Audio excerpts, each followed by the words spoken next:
Shalom and welcome to Mitzvah Torah. This year is entitled Beit HaMikdash number 2 in the series. We spent a lot of time in the Har Bayit series and Baruch Hashem winding that down and moving on to the Beit HaMikdash series where we discuss different aspects of going up to Har Bayit, not going up to Har Bayit, how to go up at Tahara, B'Kedusha for men and for women.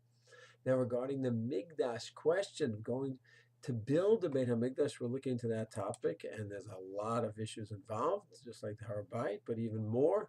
Har Bayit really, in certain ways, is a stepping stone to the Beit HaMikdash, into the Korbanos and to Avodah, and to the building of the Sanhedrin, 3 Sanhedrin. There's so much to learn about the Beit HaMikdash and all that goes on there. So, Mitzvah Hashem, this will be, this is number 2, and Mitzvah Hashem, we're going to have a very long series. So, one premise to begin with, many people talk about the Mikdash falling from Shamayim, and Mitzvah Hashem, we're going to go to the sources. Where does that come from? But one premise we should just take into account from the Ramban in Naso, Perek Hey Pasuk Chav. He writes that all the mitzvot are done from the beginning until the end through man's actions, through derech hateva. That's how we relate to all the mitzvot. We don't wait for the tefillin to go ahead and fall in our arms. We go, kill the animal, shecht it. We get the highs, do what's needed. With the dio, we have a sofer who's trained. You go through the hard work to produce tefillin. And so too, you learn Hilchot Nida, you practice Hilchot Nida, Shabbat. Everything we do, we take care of down here. We don't wait for God to go ahead and send us our tzitzis and our lulav and our mezuzot. We take care of it down here. That's how the mitzvot work.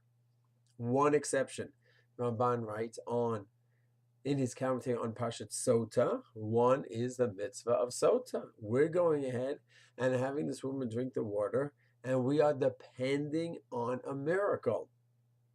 And if that miracle occurs, that indicates that she was guilty. If the miracle doesn't occur, then she may not be guilty.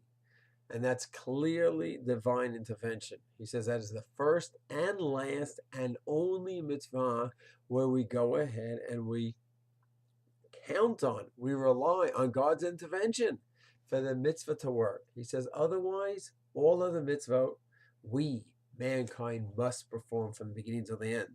All the actions we always ask for siyat d'shmai, help from Hashem, but that is the model, the Ramban says.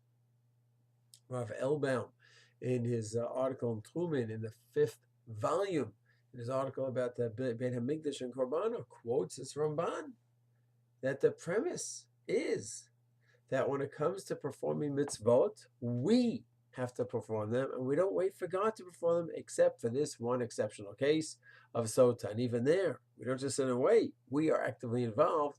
We do all our actions in that one specific mitzvah, and we wait for God. But otherwise, we are involved in the actions from beginning to the end.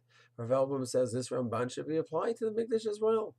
The simple assumption is, it's if you could show from the Rambam and others as a mitzvah to build a Mikdash, then it's a mitzvah for us to do it and not to wait for God to do it. Mitzvah Hashem will see in future shirim where are the sources that say that God's going to be the one building the Mikdash. Shalom.